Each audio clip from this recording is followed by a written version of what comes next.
Yeah, just hang on a second. I think it's going to be any second now.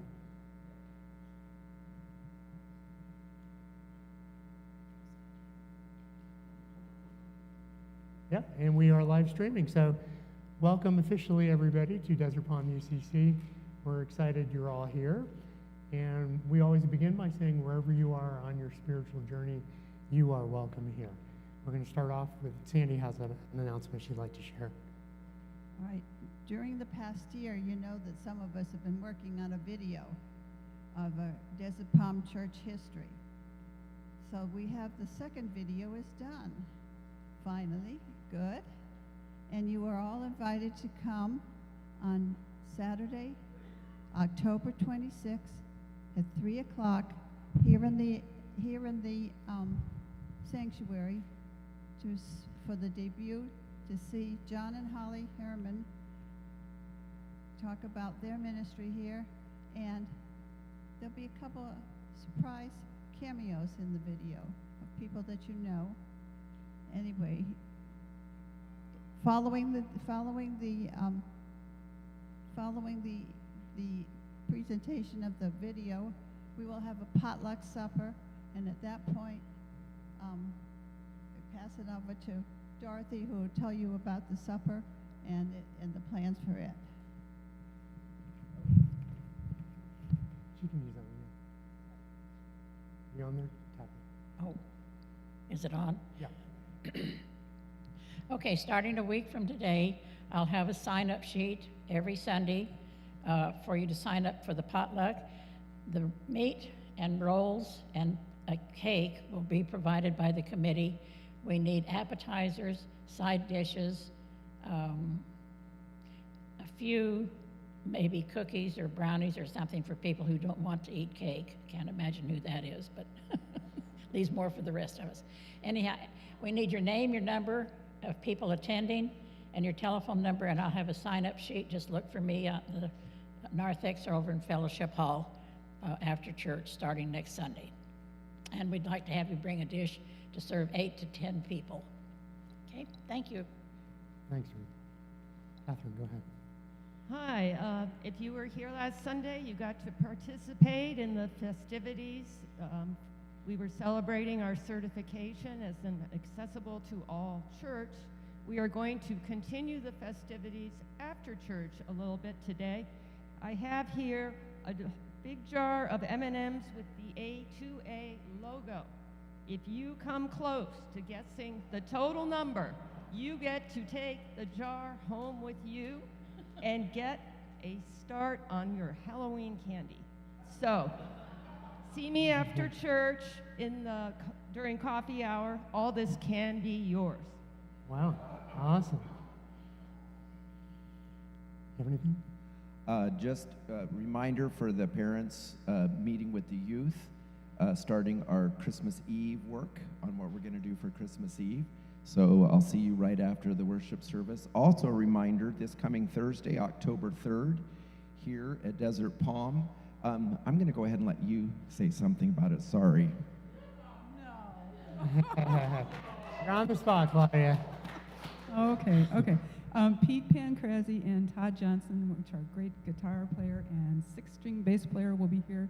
I play with them often, and we do a lot of, he does a lot of Beatles, things like that.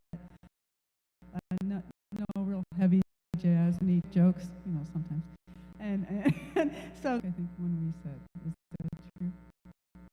Okay, I wasn't, but so at 7 o'clock, it'll be like an hour and 15, and be really enjoyable.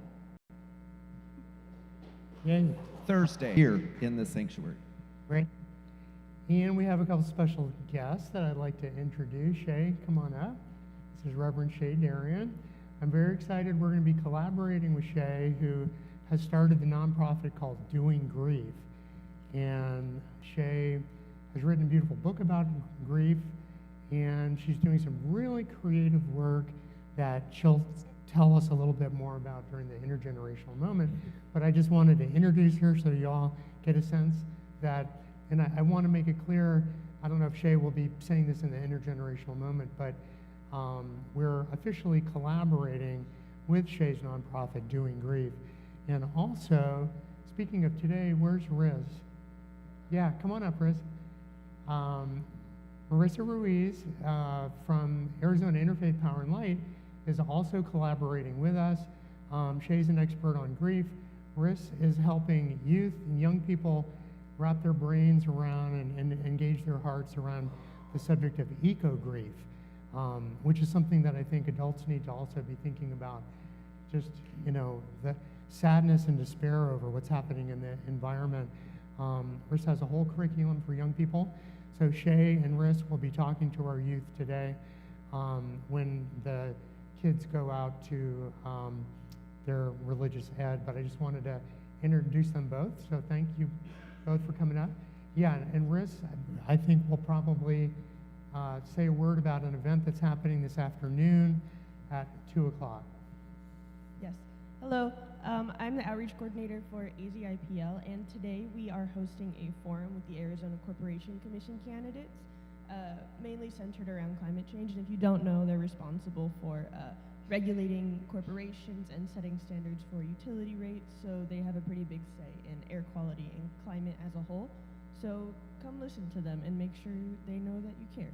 It's at 2 o'clock today at Community Christian, and I have flyers if you want them. Please ignore the QR code, it doesn't work. Okay, get that to Mark. Thanks. Awesome, yeah. And I've made a couple flyers too, so either the one that Riz has or this one here.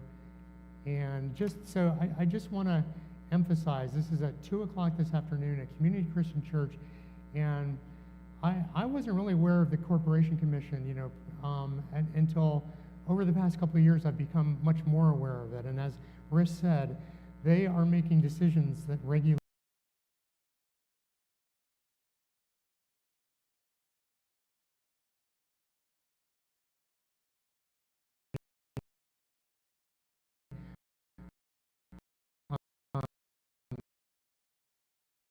energy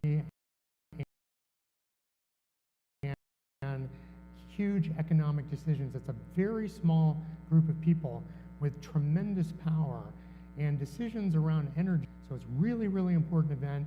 It'd be great to see some folks from Desert Palm there.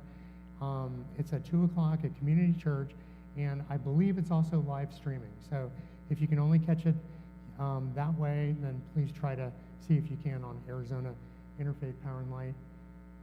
Riz, is that where they can, it's live streamed or? Okay, all right, so it's only in person. Okay. All right.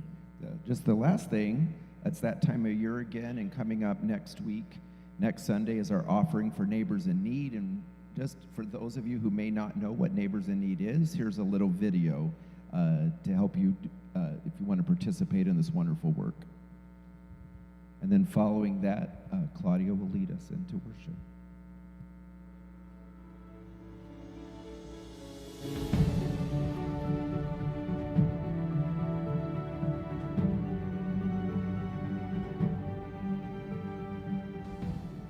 Hello, friends. Bentley DeBartoleben Phillips connecting with you today. I'm the Transitional Executive in the Love of Church Unit and Team Leader for Education for Faithful Action. I'm here to share with you today what's new inside this year's Neighbors in Need campaign promotion. But before I get to that, I'd like to remind you that the gifts to this offering support the United Church of Christ's ministries of justice and compassion throughout the United States. In fact, 1/3 of the Neighbors in Need funds support the Council for American Indian Ministries. The other 2/3 of the offering support a variety of justice initiatives, advocacy efforts, direct service projects, as well as grants. Speaking of grants, how many of you know that they are annually awarded to UCC churches and organizations doing justice work in their communities?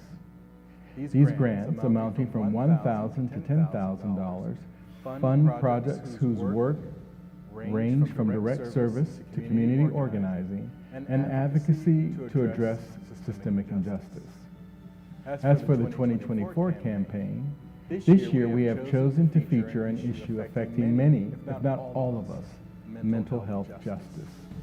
With a constant barraging of media and messaging coming at us daily, the impact of all that data upon our hearts, minds, and souls can be harmful.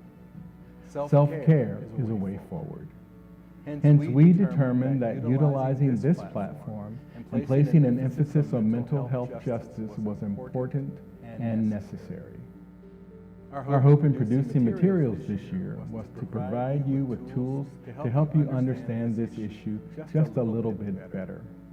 Within this year's online toolkit, you will discover many downloadable options, such as a beautiful poster to be printed and hung in your church hall, coloring pages for the young and young at heart, social media banners to be used on a variety of platforms, and a leader's guide to help you navigate throughout the season.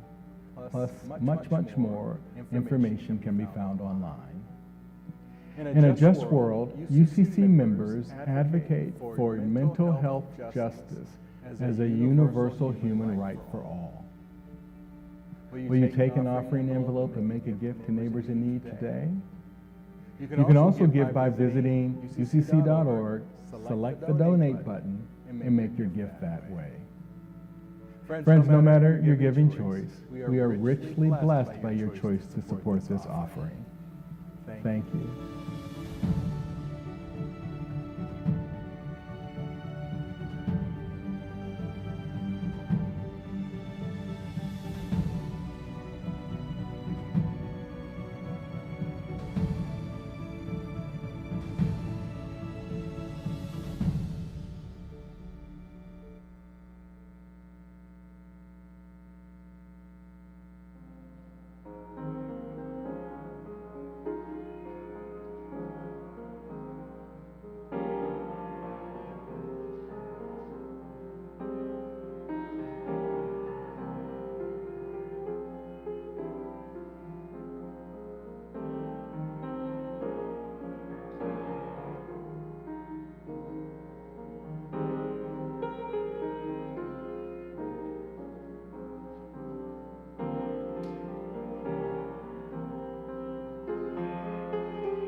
Please rise as you're able in spirit or physically, and join me in the unison prayer for civility.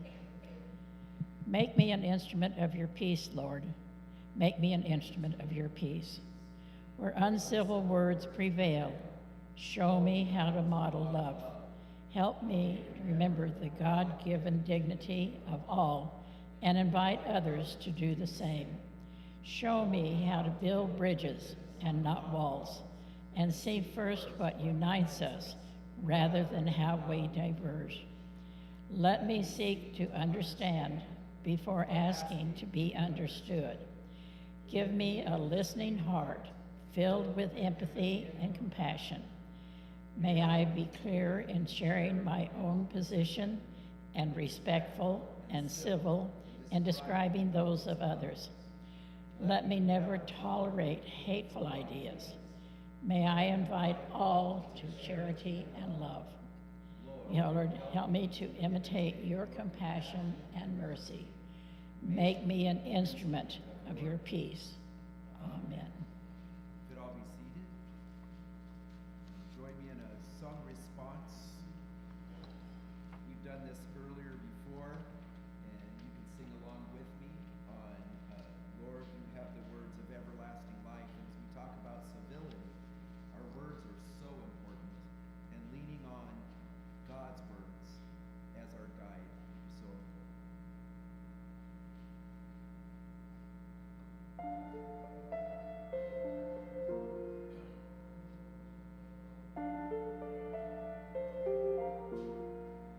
Lord, you have the words of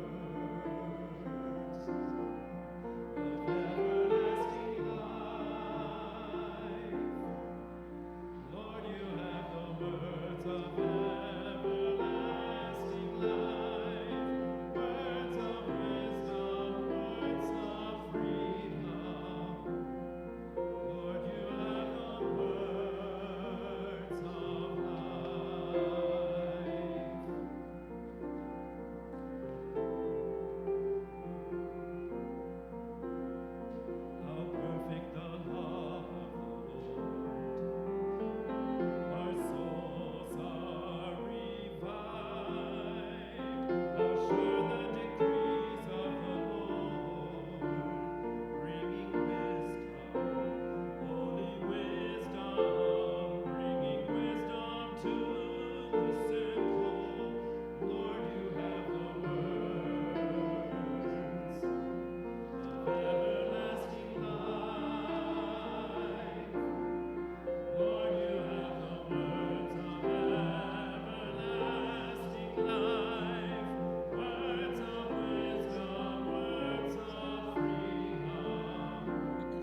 to pass the peace of God to our neighbor.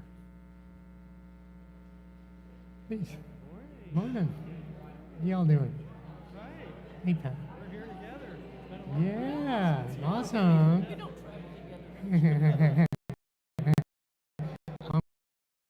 I'm glad you two patched this up. Peace, Andrew. Also with you. Peace. Also with you, Shay. Thanks for being here. Peace, Jim. Also with you. And you. Peace, Jack. Peace, Olivia.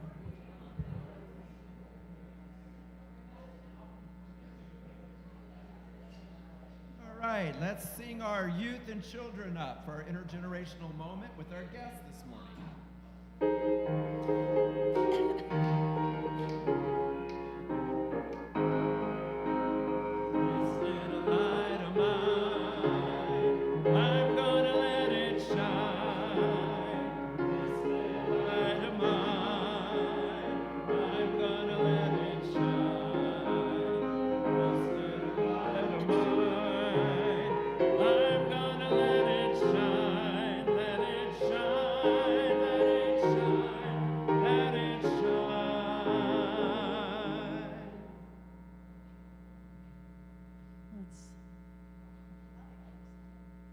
You hear me? Oh, good. Okay. It's so good to be here with you all today. At my age, I've had a lot of jobs, but the most unusual job that I've ever had is the one that I have right now, which is teaching people about grief and how to live with and heal the pain of their grief. So before I say more, I want to ask you a question. In a word or a phrase, can you describe what grief is? In a word or a phrase, what is grief? Any ideas? Say it again. Mourning. Yeah, good. Loneliness. Yeah. What else? Passing. Anything else? Patience. I like that one. Anybody out there? A word or a phrase for grief? Tears. Say it again. Loss. Yeah. Longing. Heartache. Yeah. Good. Yeah, grief is all these things and more. So as you can imagine, when I was your ages, being a grief healer was never on my list of things to do when I grew up. Yeah. Who would want a job like that? It sounds awful painful and sad. And it is, sometimes. But it's also my great joy to be able to help people ease and heal the pain that they feel when they're grieving.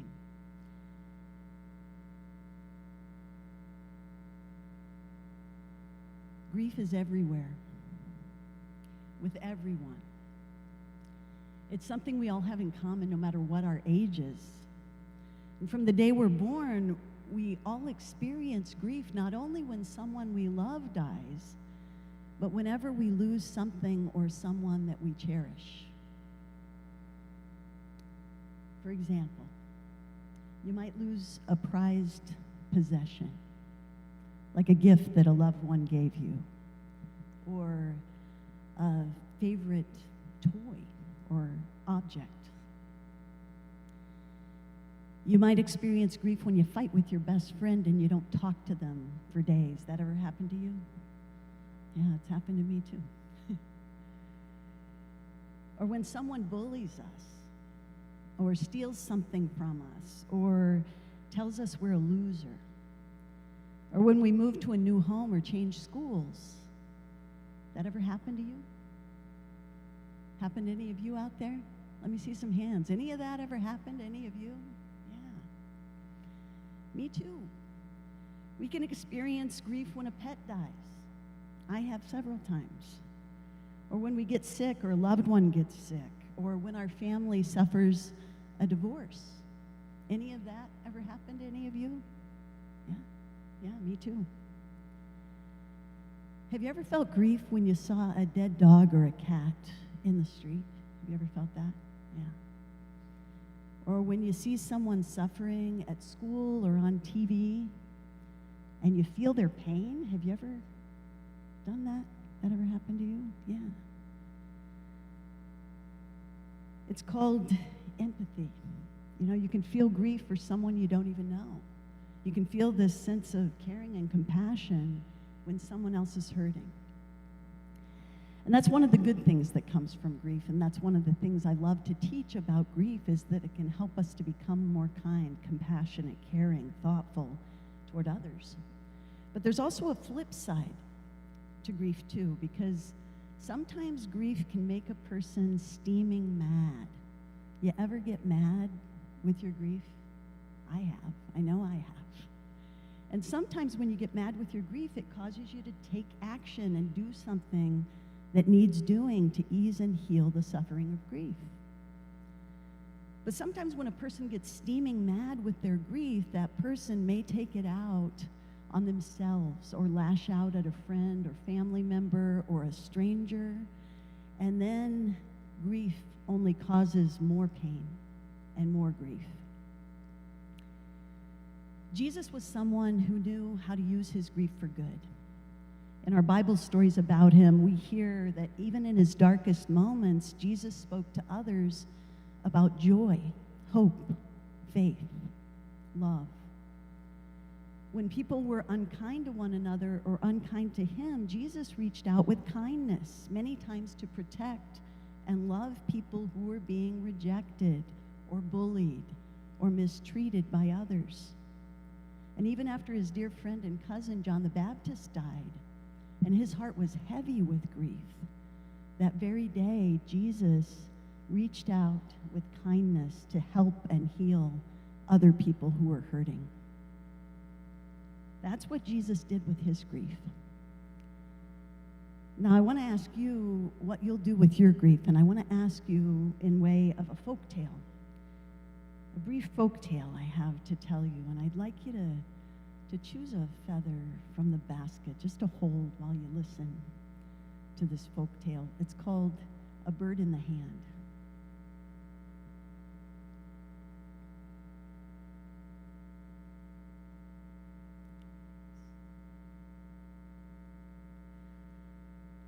Well, once there was a youth who wanted to trick the elder in the village. The elder was said to be ever so wise, but the youth thought that a young mind was quicker and wittier than an old one. So the youth caught a bird in their hand and carried it to the elder and announced to the elder, "Here in my hand, I have a bird. Tell me, is the bird alive or is it dead?" The youth thrilled in the game. If the elder guessed dead, an open hand would let the bird fly free. But if the elder guessed alive, the youth would set a fist and crush the bird at once. But the elder looked into the young seeker's eyes and with love said, "The answer, my child, is in your hands." And so it is with your grief. Will you hold your grief with a tight fist that causes more pain and suffering? Or will you hold your grief with an open hand of compassion, kindness, loving, caring? I hope you'll do that as you go today. And I want to leave you with this blessing. It's there on the little card with your feather. Today and every day, may you hold your grief with an open hand of compassion, kindness, love, and caring. Amen.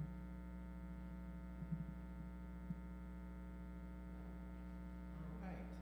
As our youth go off to be with Marissa and Shay to talk about eco-grief and explore that, let's sing them out.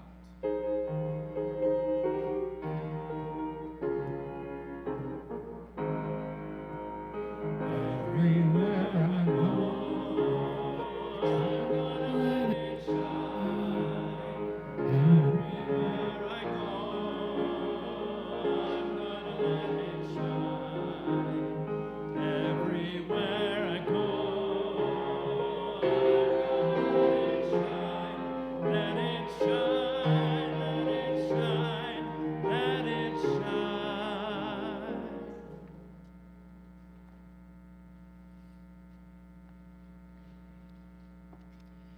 The sacred reading this morning is from chapter 1 and 3, from James chapter 1 and 3. My dear brothers and sisters, take note of this. Everyone should be quick to listen, slow to speak, and slow to become angry, because human anger does not produce the righteousness that God deserves. And from chapter 3, anyone who is never at fault in what they say is perfect, able to keep their whole body in check. When we put bits into the mouths of horses to make them obey us, we can turn the whole animal, or take ships as an example. Although they are so large and are driven by strong winds, they are steered by a very small rudder wherever the pilot wants to go. Likewise, the tongue is a small part of the body, but it makes great boasts. Consider what a great forest is set on fire by a small spark. The tongue also is a fire, a world of evil among the parts of the body. It corrupts the whole body, sets the whole course of one's life on fire, and is itself set on fire by hell. All kinds of animals, birds, reptiles, and sea creatures are being tamed and have been tamed by mankind, but no human being can tame the tongue.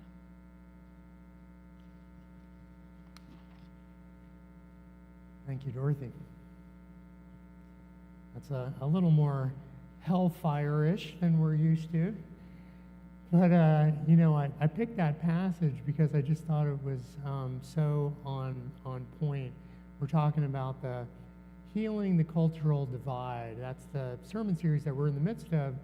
And we begin with the notion of truth, exploring that. And now we're entering into a conversation about the cultural divide through the lens of civility.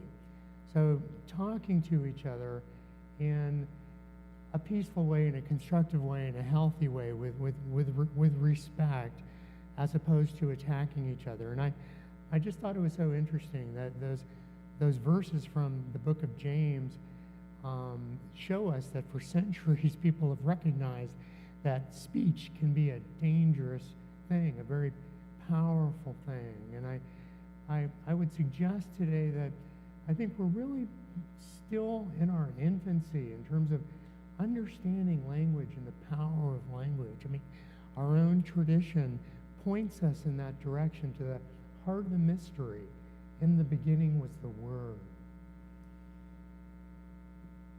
As I've been thinking about this cultural divide business, which is huge in all of our lives, I have to think, I've heard from many of you that it is that you can relate regardless of which side of the divide you're on for various reasons. As I've been thinking about this, the image that has come to my mind is of being on the Grand Canyon, being on one side of the canyon and somebody else being on the other side of the canyon. And the difference between that and venturing down into the canyon itself. Now, I have to confess, I've never done that, but I hear your perspective changes radically, and I would like to do that. I'm even thinking it might be fun to do it as a group at some point. You know, what a concept, you know, with mindfulness of the theological, spiritual significance of doing so. If we relate this to the cultural divide, I think a lot of people are doing what Chevy Chase did in the movie Vacation. Some of you know what I'm talking about. You know, he brings his kids up to the edge of the Grand Canyon. They look at it, okay, and they go away. That's you know, that's the extent of our you know, attention span. And in relation to the cultural divide, that's where a lot of us are. I mean, we look at it and we're like, oh my God, it's unbelievable, it's terrible. All right, you know, and we go back to our sources of news and our friends who share our ideas. We want to avoid conflict, right? And so we don't really even stop to think about how did this canyon get formed in the first place. I would imagine that many of you have actually been down into the Grand Canyon. And culturally speaking, that's what I've been trying to help us do, to realize that the people on the other side of the canyon are human beings, right? That we have more in common than that which divides us, even though it doesn't feel that way. I've recently discovered that Dartmouth College has created what they call their polarization research lab. Lots of folks are doing some interesting work on this whole reality of polarization. What they're doing there is they are sharing interactive data tracking polarization in the U.S. in real time. So you can go to this website and see what's happening as it's happening. I want to quote a little bit from the website because I think this is so fascinating and so relevant to what we're talking about. The Polarization Research Lab makes its data available to other academics, students, and the general public in real time through a free interactive dashboard. The dashboard allows users to select the variables that they're interested in, such as finding out where polarization might be highest or lowest in the U.S. As part of the lab's commitment to making its information useful and accessible, Plain English summarizes the lab's work and makes it available in addition to raw tabular data. One of the lab's objectives is to build relationships, I'm still quoting from their website, is to build relationships between community-based organizations, practitioners, and academics. The researchers are especially interested in engaging community organizations that work with rural citizens, veterans, and religious groups. These are folks that are looking at the divide and trying to understand in hopes of bringing people together. You'll find articles on this website such as, and I quote the title, "Social Relationships More Important Than Hard Evidence in Partisan Politics." Social relationships more important than hard evidence. A study explaining how political groupings become extreme and divided. Now, on the surface of things, that seems really obvious, right? Where people are disregarding the evidence, we know that because we've had many rational arguments, whether it's about immigration or climate change. The factual arguments never get anywhere. And so I think we need to pause and pay attention to what these folks are saying who are devoting their lives to researching this. What's more important than the evidence? Human relationships. People's desire to belong, to be part of something, to have a human connection to someone else is more important than anything else. If we miss that, then we're going to be arguing with people till we're blue in the face or till we're entering another civil war.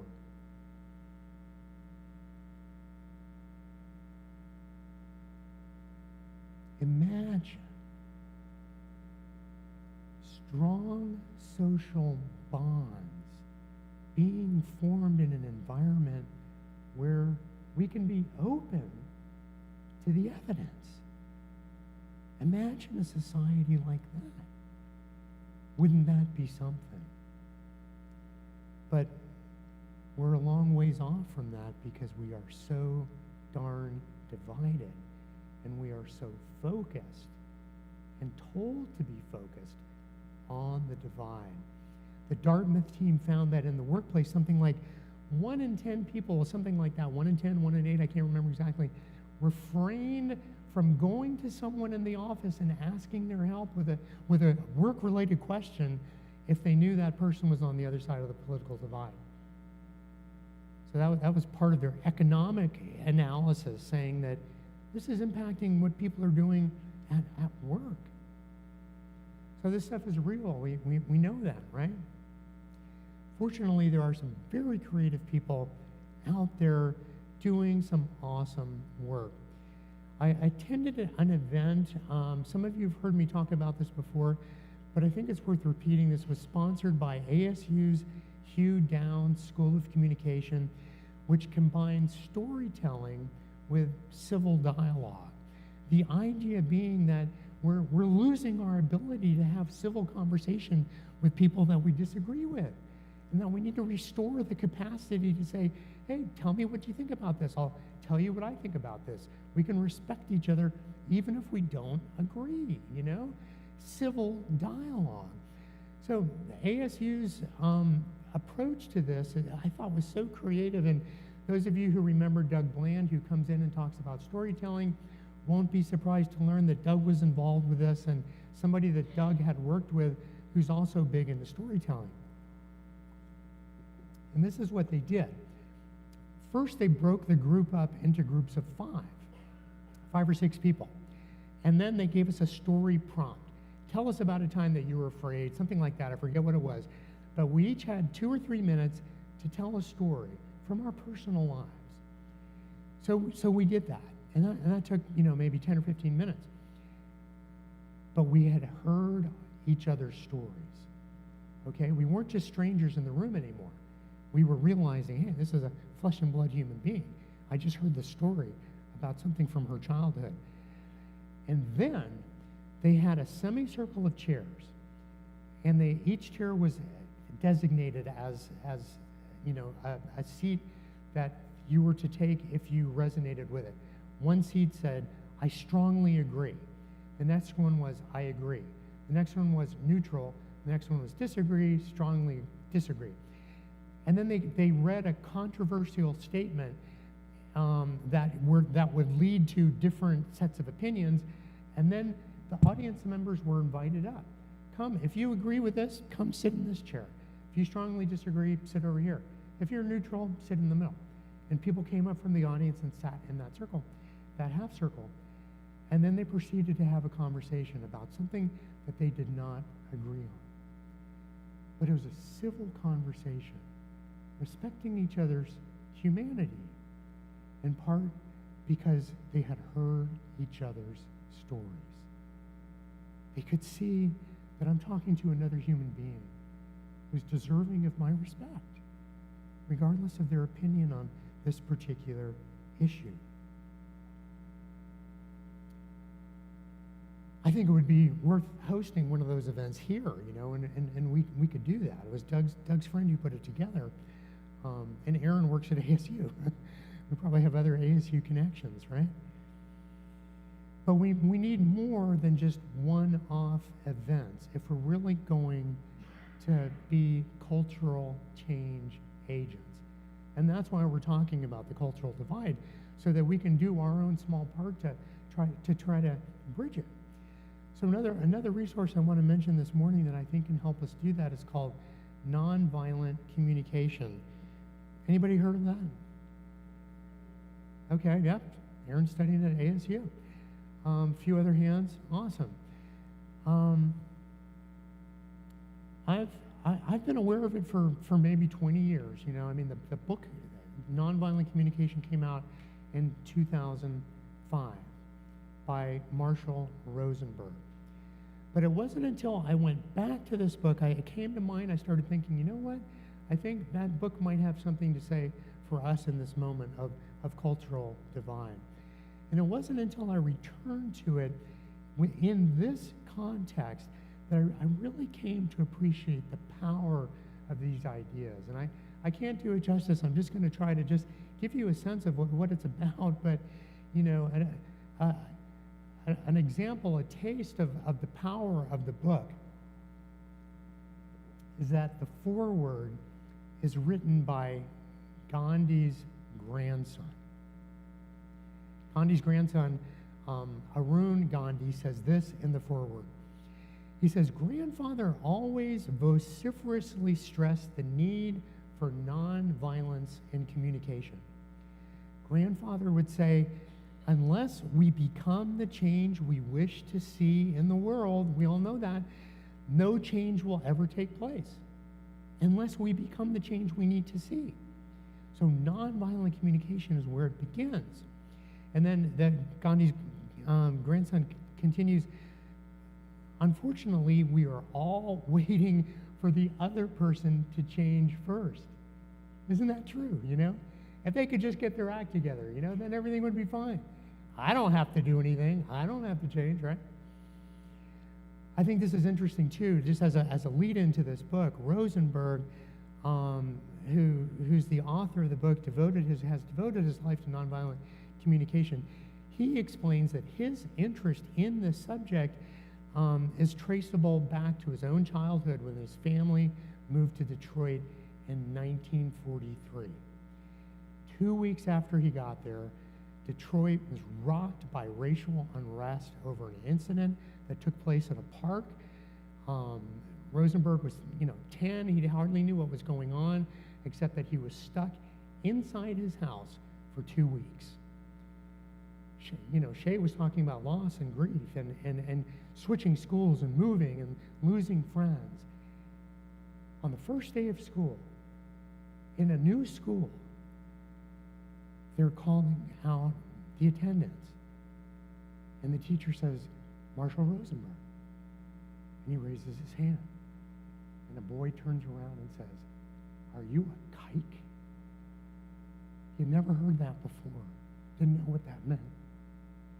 But he, of course, quickly learned. It was a slur against Jewish people. So this practice of nonviolent communication has its roots in Rosenberg's desire to help people avoid hatred and violence, to unravel it at the level of language before we actually start killing each other. Like John Philip Newell, Rosenberg, in this book that came out in 2005, he lifts up this amazing woman, Jewish woman, Hetty, I'm not sure how to say her last name, Ellison. She's famous for having written a diary during the Holocaust, and she died during the Holocaust herself. Part of her diary describes her experience prior to her death at Auschwitz, I believe. This is from her diary. This is what she writes. And this is Rosenberg lifting up this woman to say, even in the most extreme environments, we can see the humanity of each other. This is what this young woman who was going to be killed by the Nazis writes in her diary. She says, I am not easily frightened. Not necessarily because I am especially brave, but because I know that I am dealing with human beings and that I must try as hard as I can to understand that no matter what anyone does, they're a human being. And that was the real import this morning. Not that a disgruntled young Gestapo officer yelled at me, but that I felt no indignation. Rather, I felt compassion and would have liked to ask, and she's genuinely saying this, did you have an unhappy childhood? Or has your girlfriend let you down? He looked harassed and driven. He looked sullen and weak. I should have liked to start treating him there and then, for I know that young men like that are dangerous if they are not treated and they are let loose on humankind.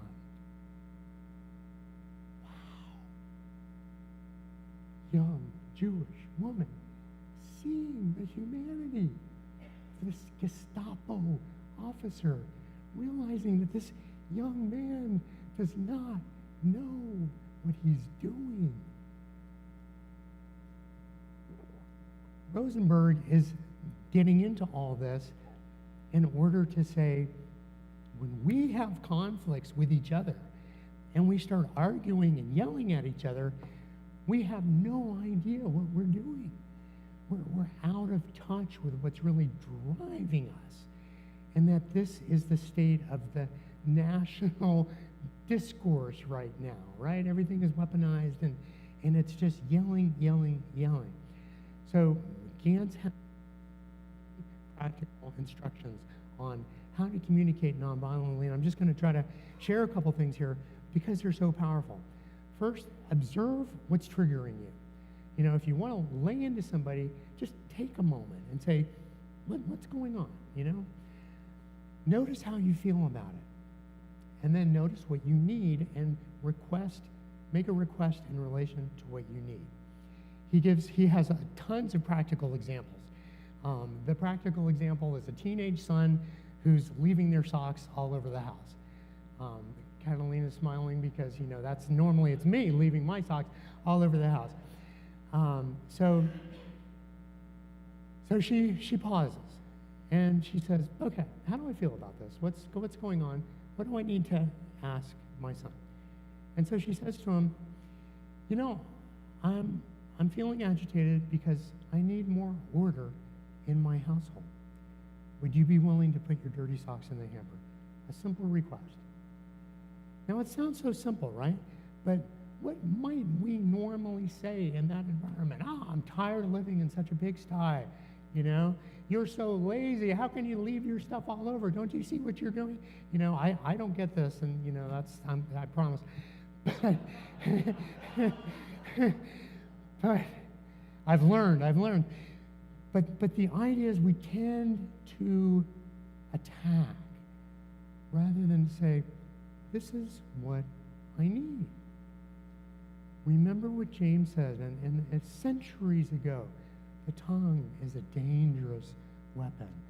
A spark can ignite a fire, right? So part of this nonviolent communication stuff, and I mean, it's one thing to talk about, you know, our household dynamics, but it's another thing when we go out into the world and we're talking to somebody on the other side of the political divide, right? And then there's people who come to us with their unrecognized needs, and that can feel very violent. The trick is, of course, not taking it personally, but Rosenberg says over and over again, that's part of the problem, that first of all, we're not very good at saying, this is what I need. You know, we tend to attack and try to control people with shame and guilt. So then the other person is responding defensively or aggressively. So there's a lot of verbal violence. Imagine, not that this has ever happened, but imagine somebody coming up to me and saying, that hymn you chose was terrible after church, right? I got to say, while I was on sabbatical, I saw this comic where, this is just such an archetypal example. A minister standing at the back of the church, you know, a line of people coming through, somebody says, that hymn you chose was terrible. And the minister says, well, Joe, you know, we weren't singing for you. I just had to get that out. But imagine, you know, someone saying to me, that hymn you chose was terrible. The natural thing is to get defensive, right? I mean, and believe me, folks, I can get defensive, you know. Ask Mark or Maria. What I might do if I got defensive is, first, you know, or maybe I go into denial. Oh, well, I didn't choose that hymn. That was Mark, you know. Or I could try to get defensive and say, well, you know, you may not have liked that one, but some people do, and we've decided that musical diversity is the best way to go, which I really think it is, and Mark's a genius at that. But you get the idea, you know, even if I'm saying something rational and reasonable, if I'm responding with defensiveness, then we're not going to get anywhere. But if I invoke the power of nonviolent communication, I'm trying to get underneath the verbal assault. It's like verbal jujitsu, right? Aikido. You take the other person's energy and you try to do something positive with it. So if somebody were to say, you know, that song you chose was terrible, if I were to say, wow, you really care about the music in the service, don't you? That shifts everything. It's easy to say, try it in the real world, okay?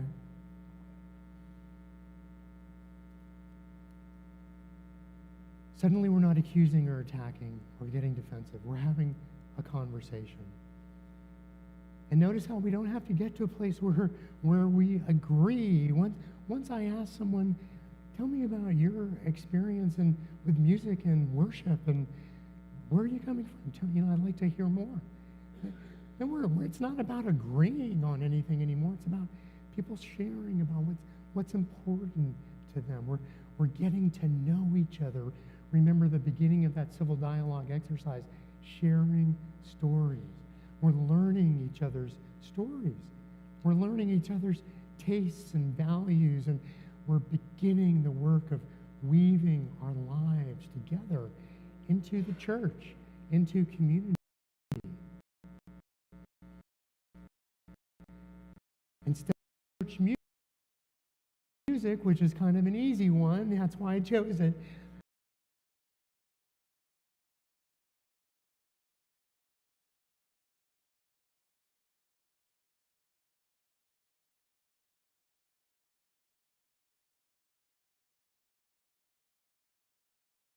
we could imagine a more provocative comment by that relative that you don't have unions who says something, to get your goat, something provocative about maybe, say, immigration or gender or abortion or, what's happening in the Middle East. What you'll notice if you my family gathering and one of my long lost relatives says, you tree huggers are all the same. You've got no sense of how the real world operates, the business world, right?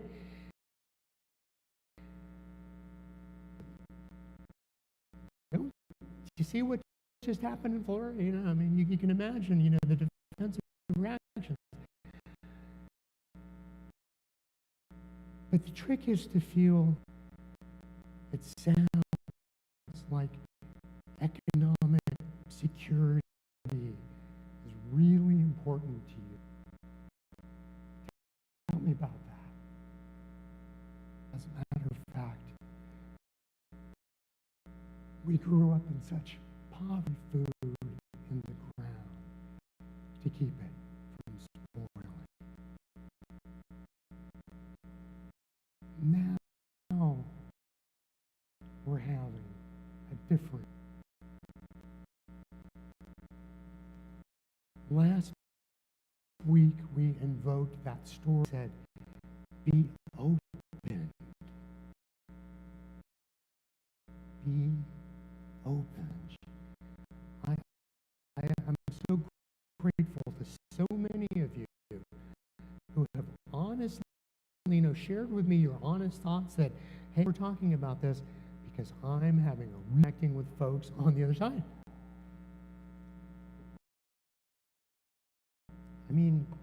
College, human relationship being more important than the evidence, more important than anything else. And adversarial. That we might as well be talking about Jesus' teaching of loving your enemies. On the far right and the far left, we have Christians.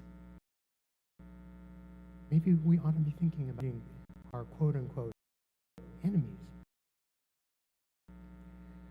I think in relation to the cultural line, we cannot hear each other when we are standing on either side of the Grand Canyon, right? We're never going to have a dialogue like that. But to truly listen to what someone is saying, what's beneath and behind and hidden within the words and language. What does the person care about? What are they needing?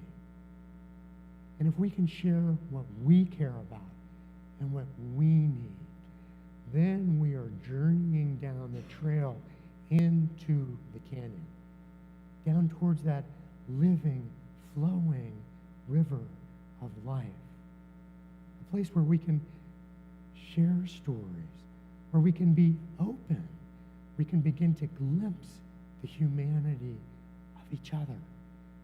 That is the dimension where healing takes place, when we open to each other. May it be.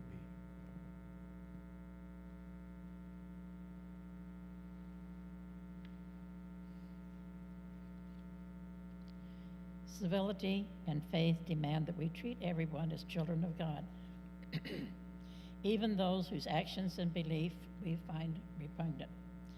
Let us humble ourselves as we bring our offerings to honor God's words of everlasting life, words of wisdom, and words of freedom.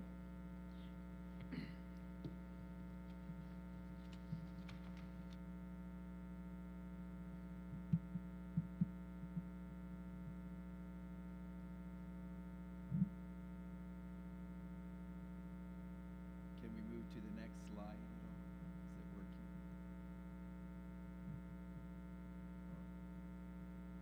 Well, we're not going to do the doxology at the moment, but may our words, maybe really think about our words and what we do.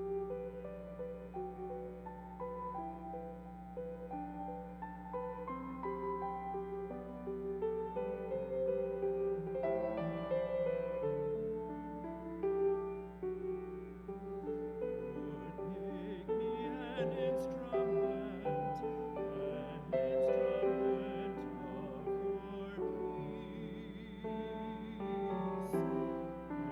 an instrument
please join me with the unison prayer, offertory prayer?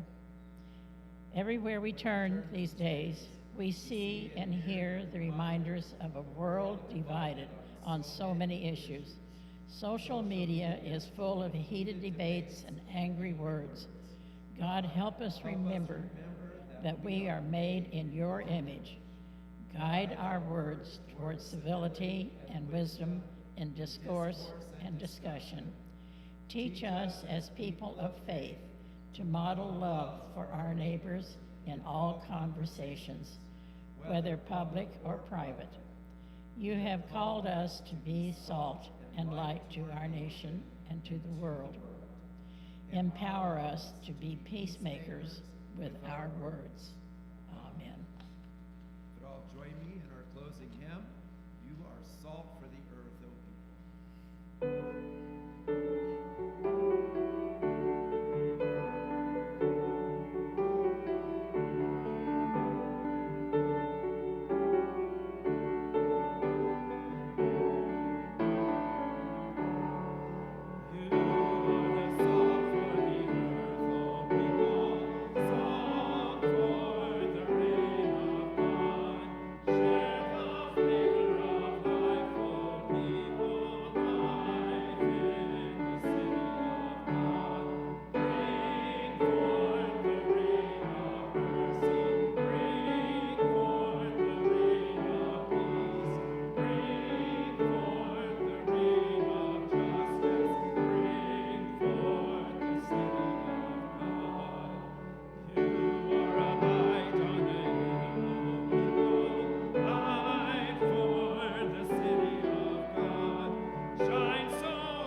My prayer is that you have the eyes to see the humanity of all those you encounter, and may God help them see the light and humanity in you.